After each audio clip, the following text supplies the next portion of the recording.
What if I told you that we are currently unable to account for $35 trillion of accounting adjustments at the Pentagon as of 2020? This goes all the way back to that day, September 10th, 2001, when Secretary of Defense Donald Rumsfeld came out and said, "Our financial systems are decades old. According to some estimates, we cannot track $2.3 trillion in transactions." and then we got a bit distracted the next day. So we're gonna follow up with that here today because nobody seems to be curious about what happened to $2 trillion in 2001 and $35 trillion in 2020. Now keep in mind, very important thing for this. The US Constitution says, literally, quote, "No money shall be drawn from the Treasury, but in consequence of appropriations made by law, and a regular statement and account of receipts and expenditures of all public money shall be published from time to time." Article 1, Section 9, Clause 7 of the US Constitution. We haven't been following that, and there's a reason for that. I'm gonna tell you why. Grasp that for a second. Firmly grasp it! Like $1 million, you stack it up in dollar bills, it's the height of a chair. $1 billion, you stack it up in $1 bills, it's the height of a building, like the Empire State Building. $1 trillion, you stack that up and it touches the moon. So we're missing 35 of those. Just about the same number as our entire US federal debt, which creates a whole lot of weird questions about where that money went. Today, we're gonna dig into the most important question in the world. Where did this money go? So to really understand where this problem got out of control, we have to go back to the Reagan era, because prior to that, the Carter administration really tried to neuter the CIA, deservedly so, because they were getting kind of crazy in the 60s, you know, with all those alleged assassinations and whatnot. So they took a lot of power away from the CIA, and Reagan and his buddy, Vice President Bush, were not very happy about that. So they tried to covertly give power back to the CIA. And the way they did this was stealthily and subtly expanding the powers of the US intelligence agencies, all right? They did this amidst a lot of financial regulations, energy regulations, and big old sweet defense contracts. So probably the most consequential thing that Reagan ever did was he put forward this executive order called Executive Order 12333. What it did was it gave the ability to private contractors, private companies to perform intelligence operations like USAID, like the National Endowment for Democracy, which turned into a monster that was basically a revolution machine. Allowed these companies to do surveillance, intelligence operations, and all types of intelligence agency functions. And because of this, we saw a massive spike in cost plus and no bid contracts. No bid contracts are where you give a contract to your buddy without even taking other bids, and cost plus contracts are the contracts where you agree on a price plus whatever else it ends up costing. A lot of room for abuse with that. So with all this financial and intelligence agency deregulation, we saw things like the savings and loan crisis, we saw the Iran-Contra affair. No big deal, okay, yeah, whatever. But what this really did was it gave birth to a shadow government. Like it gave legal ambiguity to black ops. Because a lot of people don't know what's happening with these intelligence agencies, and then you give intelligence agency powers to private companies. That's a recipe for disaster, especially from administration to administration. There's never any serious oversight put in place for these private contractors that now had the power and ability of intelligence agencies. So next chapter, we get to the Clinton administration, which, oh boy, this is, let's call this the boom and the blur, because we saw everything explode in terms of finance. Financial fraud, lack of accounting measures, lack of oversight, amidst a big tech bubble boom. And this is the time that Rumsfeld was citing when he said, we cannot account for $2.3 trillion worth of defense spending. HUD lost track of $59 billion. I mean, that sounds small compared to the $2.3 trillion for defense, but still a pretty big deal. Catherine Austin Fitts, who is responsible for a lot of this research, she's really the pioneer of these missing trillions, this research. HUD was like a candy shop for covert operations. There are all kinds of big frauds during this, like Enron, WorldCom, you name it. Lots of financial fraud. I mean, campaign finance violations tied to China with the Clinton administration. Ron Brown in the Commerce Department. Ron Brown dies in that weird plane crash where some people say he had a gunshot wound in his head when he died in a plane crash. Weird. They pushed to let China into the World Trade Organization. They repealed the Glass-Steagall Act, which says that commercial banks and investment banks have to be two separate entities. And they monetized a lot of these Commerce Department deals where they traded favors for political deals. So real pay-to-play situation in the Clinton administration. And with all this, there's no unified federal accounting system. Like, these agencies were literally using manual spreadsheets to track and log data. So these government accountability systems were totally broken. They were masked in like patches and bubble gum if you were to like keep a ship afloat, you know. But we saw this fraud and corruption go from individual players to like a system-wide epidemic amongst the government. Really went crazy during Clinton's administration. And here's the weird part about it. A lot of these practices were under investigation leading up to 9/11. And it just so happens that a lot of the records that would have exposed these things were kept in the World Trade Center, were kept in the part of the Pentagon that got hit, were kept in Building 7 that fell without even being hit by a plane. It fell because of the fire. Now, here's one of the creepier things that I've heard about these missing trillions. Catherine Austin Fitts says that it really got bad in 1995 when there was, at the time, the biggest stalemate, the biggest government shutdown in US history. When the Republicans got control of the House for the first time in 40 years, they wanted to cut spending. They wanted to get the budget under control. And public sentiment ended up being on Clinton's side, so they caved. And Catherine Austin Fitts says that the largest pension president in the country told her that at that point, the big players gave up on America and started just extracting trillions of dollars from America and sending it out of the country. Now, I don't know how true this is, but she's a serious person. Like, she worked for the Department of Housing and Urban Development under Bush.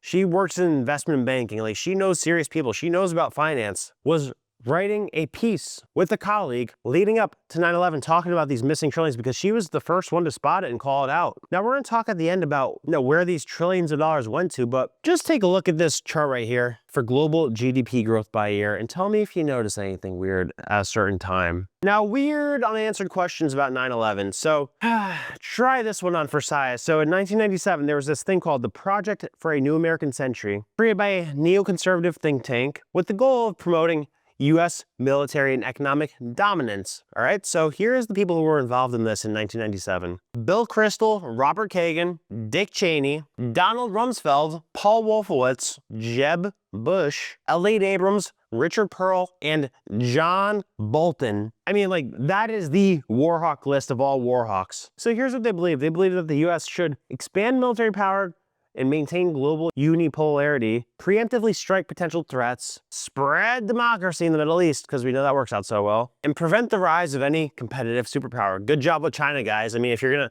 do all this, at the very least, you could stop China from becoming a superpower, but it seems like you enabled that and fast-tracked it more than anything. A few more things that were included in this plan were calling for regime change in Iraq, rebuilding the military and establishing permanent bases abroad, controlling cyberspace and space-based weapons, and there's this one line that sticks out more than anything. Ready? Here, I'm gonna read it for you. Quote, "The process of transformation, even if it brings revolutionary change, is likely to be a long one, absent some catastrophic and catalyzing event like a new Pearl Harbor." So it's obviously going to raise a whole lot of weird questions that they say that in 1997, that they need a new Pearl Harbor event to achieve their agenda. And then, what do you know? A couple of years later, a new type of Pearl Harbor event happens and they get everything they want. In 2001, the Government Accountability Office says, quote, "The Department of Defense financial systems are unable to provide timely, reliable, and accurate financial information to support management decisions." I mean, it is our biggest expense in the entire government. The least we could ask for is to know what the hell they're spending money on. Am I right? Am I crazy, some entitled lunatic for asking that or expecting that? The reset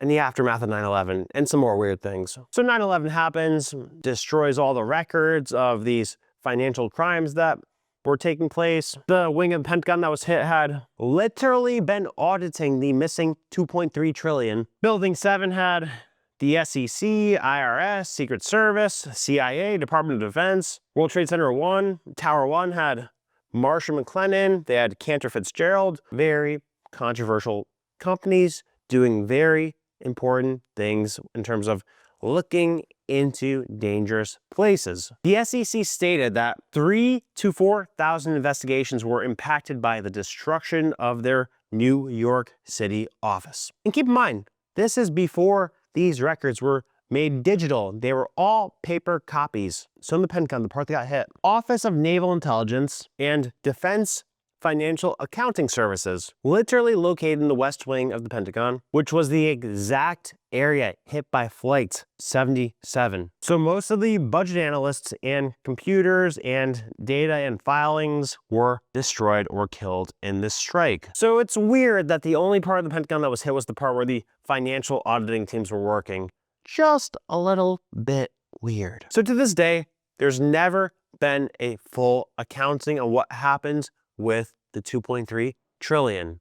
Never, nothing. And all the backups were also allegedly destroyed. So let's talk insurance policies and stock trading, because there's a few weird things here too. Larry Silverstein, you heard the name before, it's the guy who owned the Twin Towers, right? In 1998, the Port Authority of New York, New Jersey decided to privatize the World Trade Center by leasing it to a private company. So Larry Silverstein signed a 99-year lease in July of 2001, and Silverstein negotiated a policy that covered up to $3.5 billion for the case scenario in which the towers were to fall down. Even though the book value of the towers was only listed at about $1 billion, and he was very specific with the terms they negotiated for the insurance policies, like for what would happen if the buildings were to be destroyed somehow. And within hours of the attack, allegedly, Silverstein was on the phone with the layers determining if the attacks could be counted as two separate events. And that's how he was able to get more than 3 times the value of the buildings. And this went down as the single largest insurance settlement in human history. Another quick weird thing I'm sure you heard about it, that Bush Sr. was at an event with the brother of Osama bin Laden. All flights were grounded, right? Except for the flights that took the bin Laden family out of the United States.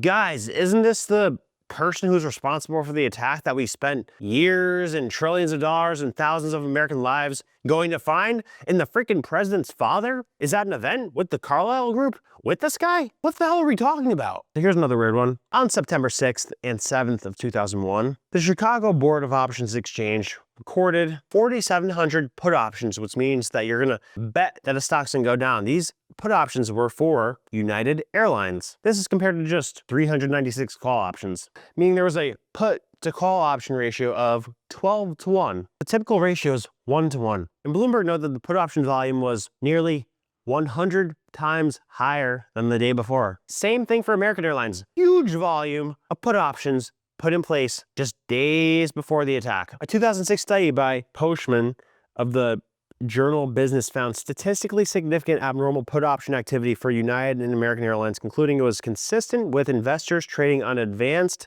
knowledge of the attacks. A 2010 study also noted abnormal trading in the S&P 500 index options indexes, supporting the idea of informed trading. The 9/11 Commission and the SEC investigated these trades and concluded that the unusual activity had been innocuous explanations, such as market pessimism or coincidental trading strategies, and found no evidence linking it to Al-Qaeda or other foreknowledge of the attacks. However, the identities of the traders were never publicly disclosed, and some researchers and analysts questioned the thoroughness of these investigations. But here's a weird one. So according to multiple financial investigations, including CBS News and Bloomberg reports, at up to 95% of the put options purchased before 9/11 were placed through a single US-based brokerage, allegedly Alex Brown, which was a subsidiary of Deutsche Bank, which was run at the time by Buzzy Krongard, who later became executive director of the CIA. Huh, really now? Is that right? Are you shitting me? A guy who traded with what seemed to be insider information on 9/11 became the director of the CIA. Get the hell out of here. What? There was only one stock that went up the day. It was Raytheon, the defense contractor. And what do you know? There's a bunch of call options put on Raytheon betting that was going to go up. Not good. So remember how I said that thing about the Constitution where they have to tell us how they are spending our money that they take from us, right? Well, there's this law they put in place called FASAB Standard 56 that allows US agencies to legally obscure spending.